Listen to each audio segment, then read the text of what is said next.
Salut à tous, j'espère que vous avez passé de bonnes vacances.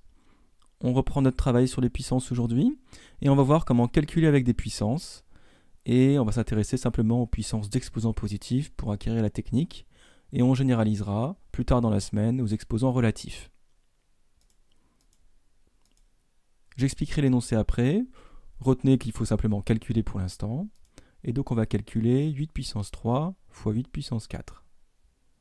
Il s'agit d'une multiplication, donc je vais la remettre. Et je vais utiliser la définition pour écrire 8 puissance 3 comme le produit de 3 facteurs égaux à 8. De la même manière, 8 puissance 4, ce sera le produit de 4 facteurs égaux à 8. Donc ce qu'on remarque, c'est qu'il n'y a que des multiplications par 8. Et ici, on a en tout 7 facteurs égaux à 8. Donc on peut écrire ça comme 8 puissance 7.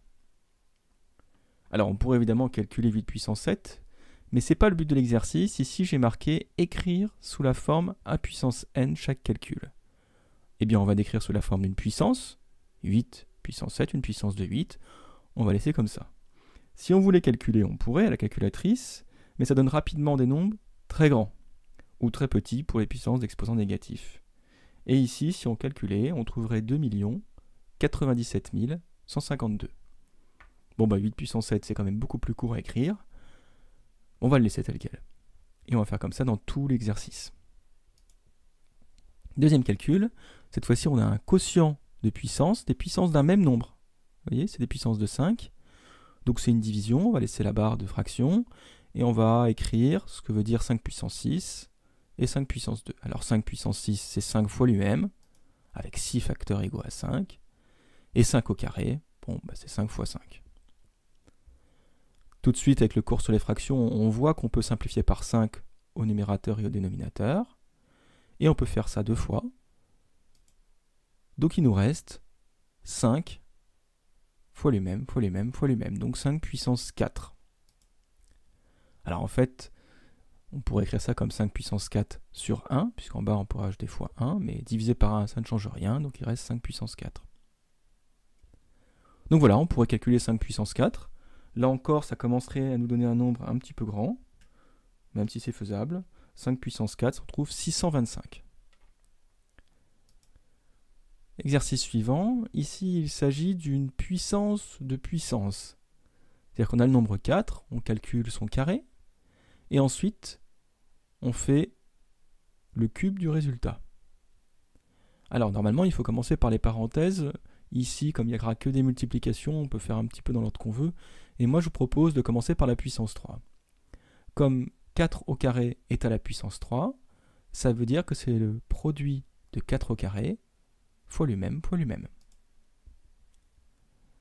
Donc 3 facteurs égaux à 4 au carré. Ensuite, on va remplacer 4 au carré par 4 fois 4.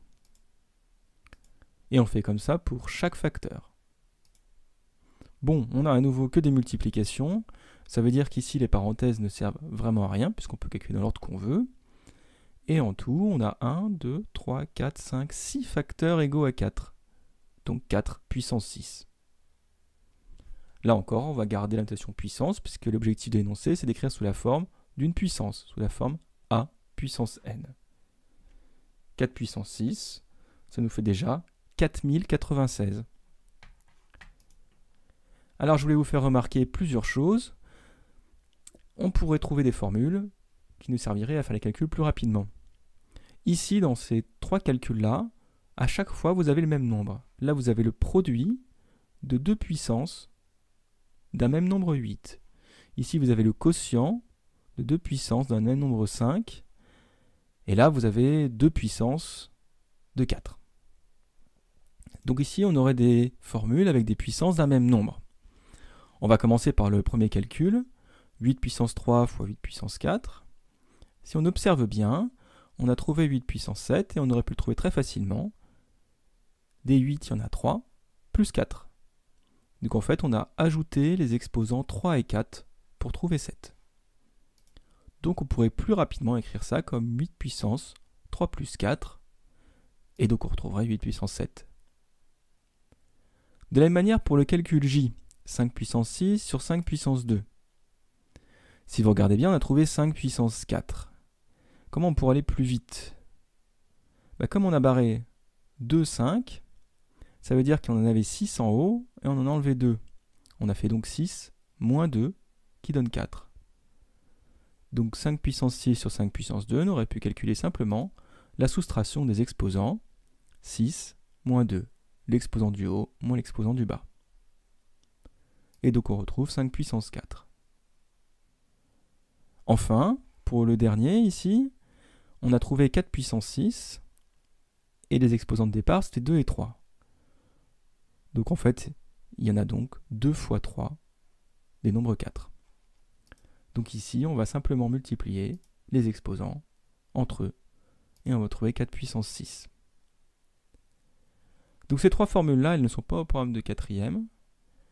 Ce qui est au programme, c'est d'essayer de les appréhender, de les deviner sur différents calculs, et vous les verrez plus en détail au lycée.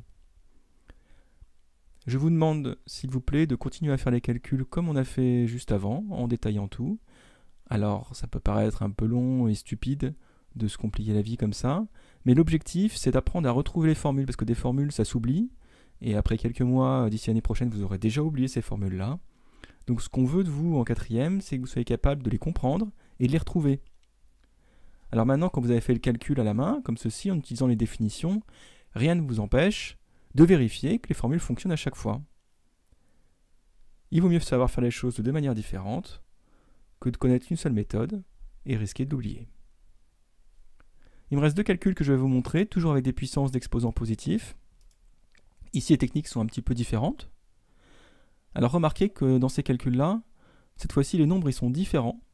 Par contre, on a les mêmes exposants. Et ça va nous permettre, là aussi, d'écrire ça sous la forme d'une puissance plus simple. Bon, on y va, là, on a une division, je réécris la barre de fraction. 6 puissance 5, c'est le produit de 6 par lui-même, avec 5 facteurs égaux à 6. Et 2 puissance 5, la même chose avec 2. Maintenant, on va penser au cours sur les fractions, et vous savez que quand on multiplie des fractions, on multiplie les numérateurs entre eux, et on multiplie les dénominateurs entre eux. Donc ça, on pourrait l'écrire autrement, comme 6 demi, fois 6 demi, fois 6 demi, etc. C'est exactement la même chose, c'est la définition de la multiplication de fractions. Et là, ça tombe bien, parce qu'une fois qu'on a décomposé de cette manière-là, 6 demi, ça se calcule, la moitié de 6, c'est 3. Donc on trouve 3 fois lui-même, etc. Donc on trouve 3 puissance 5. Donc voilà, on a écrit ça sous la forme a puissance n, sous la forme d'une puissance de 3. Je vous donne rapidement le résultat. 3 puissance 5, on trouverait 243. Enfin, le dernier calcul, ici il s'agit d'un produit de puissance de même exposant. Ici l'exposant c'est 4. Même chose, on remet la multiplication et on décompose 7 puissance 4 avec la définition comme 7 fois 7 fois 7 fois 7. De la même manière, 3 puissance 4, c'est 4 facteurs égaux à 3. Et là, ce qu'on va faire, c'est qu'on va changer l'ordre des facteurs ici. Puisqu'on n'a que des multiplications, on peut tout à fait changer l'ordre. Et l'astuce, ça va être de les regrouper par paires. Donc on va regrouper le premier 7 avec le premier 3. Et on va donc écrire 7 fois 3. Puis on va regrouper le deuxième 7 avec le deuxième 3. Donc on va multiplier par à nouveau 7 fois 3, etc. Et enfin on regroupe le dernier 7 avec le dernier 3. Donc on va multiplier une dernière fois par 7 fois 3. Donc on n'a pas changé le calcul, hein, c'est le même, on a juste changé l'ordre. Il y a autant de 7 et de 3 qu'il y avait dans la ligne d'avant. Mais du coup, on va les calculer par 2 comme ceci. 7 fois 3, on trouve 21 à chaque fois. Donc ici, on a 4 facteurs égaux à 21. Donc c'est bien 21 puissance 4. Donc si je vous ai mis ces deux calculs ensemble, c'est parce qu'ils avaient des petites similarités dans la manière de fonctionner. Et justement, on va pouvoir en déduire deux autres formules. Alors ici, c'est des formules dans les cas où on a le même exposant. Ici, l'exposant c'était 4 et là, l'exposant c'était 5.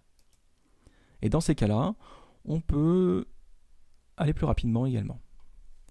Alors on va commencer par le premier calcul, 6 puissance 5 sur 2 puissance 5. Ce qu'on vient de voir, c'est qu'on a trouvé 3 puissance 5. Donc si on observe bien, en fait ce qu'on a fait, c'est qu'on a divisé 6 par 2, puis on a remis la puissance 5. Et comme 6 divisé par 2, ça faisait 3, on écrit ça comme 3 puissance 5. Donc en fait, quand vous avez la même puissance, enfin le même exposant au numérateur et au dénominateur, bah vous faites le calcul sans la puissance et vous remettez l'exposant tout autour de la fraction. Enfin, pour le dernier calcul, si vous regardez bien, on a calculé 21. C'est-à-dire qu'en premier, ce qu'on a fait, c'est qu'on a fait 7 fois 3, puis on a tout remis à la puissance 4. 7 fois 3, 21, donc on a trouvé 21 puissance 4. Donc là, on a encore à nouveau deux formules qui ne sont pas au problème de quatrième, qui sont là pour être observées et comprises. Vous pouvez les apprendre, vous pouvez les utiliser, mais moi je vous demande d'appliquer ces techniques-là en priorité, puisqu'elles vous permettront, de travailler ce que vous avez vu sur les fractions et de vous améliorer, et de consolider tout ce que vous connaissez déjà, et ensuite d'apprendre à retrouver les formules, et c'est quand même ça qui est beau en mathématiques, c'est que même si on ne connaît pas son cours, on peut le retrouver. Voilà. J'ai terminé pour la séance du jour. La prochaine fois, il y aura d'autres exercices similaires, et avec des puissances d'exponents négatives. Donc là, on aura des fractions de fractions, ce sera un peu plus délicat au niveau technique. Donc j'ai préféré séparer ça en 2 séances. Et je vais maintenant vous présenter un petit peu le travail de la séance. Donc vous retrouvez tous les fichiers comme d'habitude sur le cahier de texte numérique ou sur ce dossier-là partagé en ligne. Donc sur cette séance, la séance numéro 12, vous allez donc retrouver le descriptif de la séance, le cours mis à jour, qui sera recopié dans votre cahier, le diaporama que je viens de vous présenter, une page du manuel d'exercice où on fera juste un exercice, et une feuille d'exercice qui n'est pas à imprimer, où il y aura juste un exercice qui m'intéresse dedans pour vous. Donc pour la leçon, vous venez de regarder la vidéo, je vous demande de recopier tout ça dans votre cahier de leçon, et je vous montre la leçon tout de suite. Donc voilà, on voit comment calculer avec des puissances d'exposants positifs. Je vous ai remis les 5 exemples, et une petite remarque pour vous faire constater les 5 formules qui sont à comprendre, mais pas forcément à apprendre. Après, qui peut le plus, peut le moins. Ensuite, une fois que vous avez recopié la leçon, n'hésitez pas à me poser des questions sous Pronote si vous avez des questions d'ailleurs là-dessus. On passe aux exercices. Je vous ai mis un tout petit exo dans le manuel, très très facile. C'est le seul qui malheureusement est en lien avec la séance. Et je vous ai mis un autre exercice sur une feuille séparée qui n'est pas à imprimer et pour laquelle on fera seulement cet exercice-là et peut-être le suivant, la fois suivante. Donc je vous montre les exercices. Le 23, page 76. Bon, il faut juste dire à quoi les calculs de gauche sont égaux à droite. Il faut relier. Et sur la feuille que je vous ai mis en téléchargement, donc vous n'avez pas besoin de faire les 3 premiers exercices, puisqu'il y avait tout ce qui est fait dans le manuel, on les a déjà traités ensemble. Moi, je vous demande de faire l'exercice 4, que je vais vous mettre en plus grand.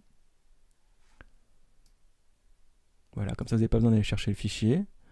Donc vous avez des calculs avec des puissances.